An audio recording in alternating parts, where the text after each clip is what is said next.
Bonjour à tous.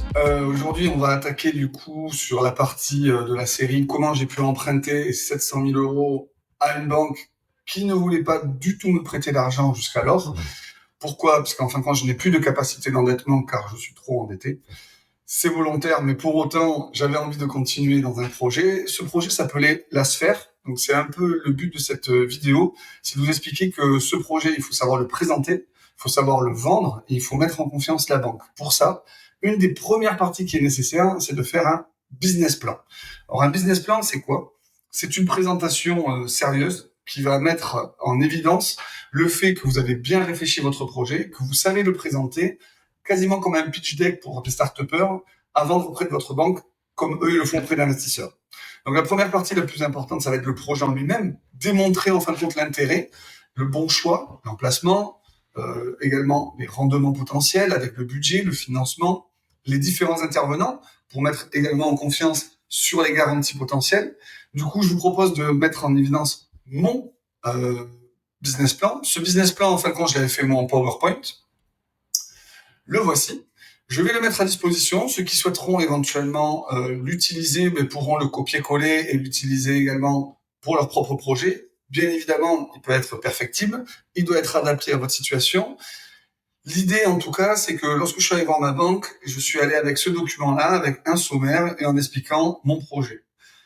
Bien évidemment, le projet pour moi était entrepreneurial également, puisque j'avais la volonté et le besoin de créer un projet assez ambitieux. On était quand même sur 500 mètres carrés à Bayonne, juste à côté de la gare, où j'allais pouvoir mettre mon bureau et également créer une communauté de professionnels et donc un pôle d'expertise pour des clients qui auraient la possibilité d'avoir à un seul endroit à la fois un conseiller en gestion de patrimoine, donc mon cabinet, mais également une agence immobilière qui aurait été la mienne, mais aussi un diagnostiqueur, mais aussi un courtier en dommages ouvrages, également des courtiers en prêt immobilier et un bureau tournant en fin de compte pour des notaires ou des avocats si on avait besoin lors de souscription ou de signature de projet.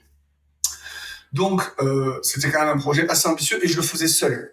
Alors je le faisais seul, pas tout à fait, je le faisais seul au sein d'une SCI avec mon cabinet de gestion de patrimoine sous forme d'une holding.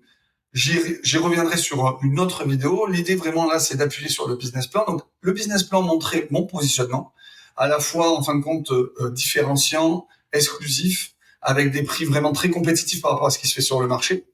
Donc le projet s'appelait La Sphère Origine, puisque j'avais un groupe de société qui s'appelait Origine. Les intervenants, il faut les présenter. Donc moi j'ai mis blabla pour essayer de vous démontrer qu'il faut quand même en mettre pas des caisses, mais rajouter pas mal de choses. Toujours pareil, c'est une carte de visite de mise en confiance. Dans mon cas, j'ai mis que j'étais un professionnel de la gestion de patrimoine, que je possède déjà plusieurs biens immobiliers, que j'en propose bien évidemment à mes clients, et que du coup j'ai un cabinet en gestion de patrimoine qui se porte bien, qui fait des croissances assez importantes depuis sa création, et donc forcément qui a une capacité auprès de la banque d'être rassurante. On avait déjà des locataires qui étaient principalement mes sociétés, mais également, comme je vous l'ai dit, un courtier en pré-IMO, un diagnostiqueur. Il y avait également des salles de réunion. Donc tout ça mélangé permettait quand même d'avoir différentes typologies de location, mais également des revenus importants qui pouvaient être soit fixes avec des locations à l'année, mais également aléatoires avec ces salles de réunion. Et j'étais parti sur des montants assez faibles.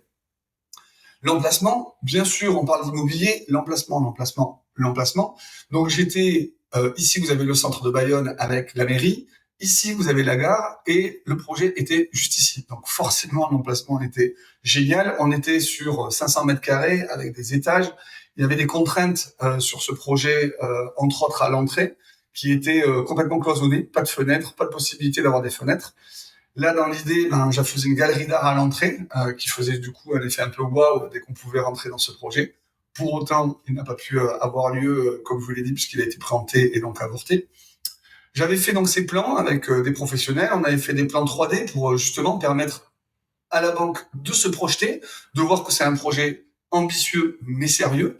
Donc vous voyez que ici on avait l'entrée, on avait des mezzanines avec une salle de réunion, une très grosse salle de réunion, un espace de lieu de vie. À l'étage, on avait les différents bureaux. On avait fait ça sous forme de parcours qui permettait en fin de compte aux clients de rentrer puisqu'il y avait 2 escaliers et de passer devant la totalité de tous les professionnels pour pouvoir justement être accompagné dans la totalité de son projet, à la fois immobilier, assurantiel, etc.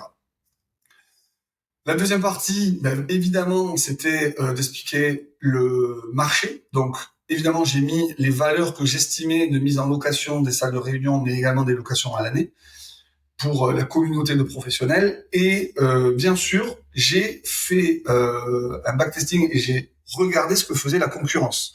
Donc la concurrence, j'ai regardé ce que faisaient des espaces de coworking, je les ai pris en photo et je les ai screenés, je les ai mis à l'intérieur et j'ai démontré par A plus B que les estimations que je faisais, qui d'ailleurs étaient beaucoup plus basses, on était au moins à 20% moins cher que le marché réellement existant aujourd'hui, donc j'étais quand même assez prudent dans mes calculs, de manière à que, pareil, la banque ait confiance en mon projet et se dise que j'ai pas gonflé les prix, que je pars pas sur n'importe quoi. Donc, pareil, vous faites une preuve, vous allez sur Internet, vous faites des screens, vous les mettez. Il y avait une partie galerie, donc j'y reste pas. C'est vrai que c'était sympa. Pour autant, ça n'a pas pu se faire. Il faut savoir quand même qu'un gestionnaire de patrimoine également a le droit de vous vendre de l'immobilier, mais de l'art, du financier et plein d'autres choses. Et c'est vrai que c'était une super vitrine puisque les gens qui rentraient, forcément rentraient dans cette galerie. Donc, ils ne pouvaient pas y échapper. La dernière partie, qui est une des plus importantes, c'est le budget et le financement. Comment aujourd'hui ce projet-là a pu plaire aux banques? Principalement parce que j'avais l'achat des murs qui était vraiment très bas par rapport à la réalité du marché d'aujourd'hui. Sauf que c'était insalubre, qui avait énormément de travaux, donc j'étais sur au moins 300 000 euros de travaux TTC. Ça faisait un investissement global à peu près de 800 000 euros. J'avais un apport personnel, évidemment, sur un projet comme celui-ci. Vous ne pouvez pas venir avec au moins de 10% quand même de votre investissement global. Il y avait l'emprunt bancaire à hauteur de 730 000 euros à peu près. Là où c'était super intéressant, c'est qu'en plus, pour ceux qui le savent, une SCI, c'est très difficile d'avoir du 10, 12 ans en général, mais du 15, ça commence à être très difficile. Du 20, c'est quasi impossible. J'ai eu la chance et le luxe, de par forcément ma situation personnelle et professionnelle, d'avoir du 20.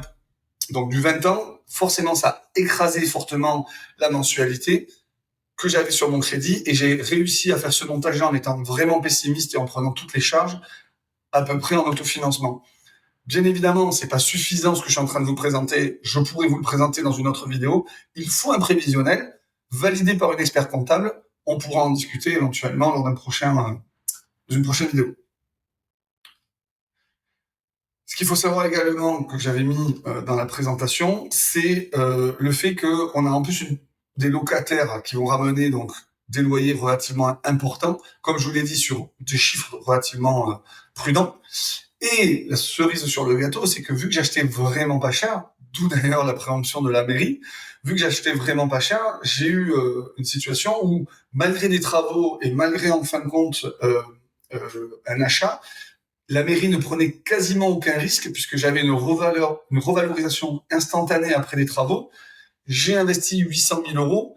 Le projet ne pouvait pas valoir moins que 1 300 000. Donc forcément, sur un delta pareil, la banque, elle est là pour se protéger. Elle a besoin d'être rassurée à la fois par une belle présentation, mais en plus, sur ce projet-là, j'avais le luxe d'avoir une plus-value quasiment acquise et vraiment importante. J'ai également projeté la situation avec les différentes étapes qu'il pouvait y avoir. Mais ce que je voulais vous montrer là, c'est réellement que on ne peut pas aller voir une banque en se disant que je vais avec la fleur au fusil et me dire je verrai bien, je pense qu'ils seront contents. Il faut proposer quelque chose de sérieux auprès des banquiers, de manière à ce qu'ils vous prennent au sérieux, mais également qu'ils comprennent votre projet et qu'ils se disent oui, il faut impérativement que j'y aille.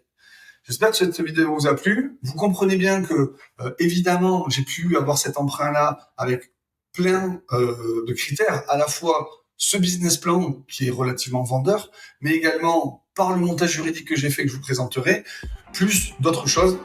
La suite dans les prochaines vidéos.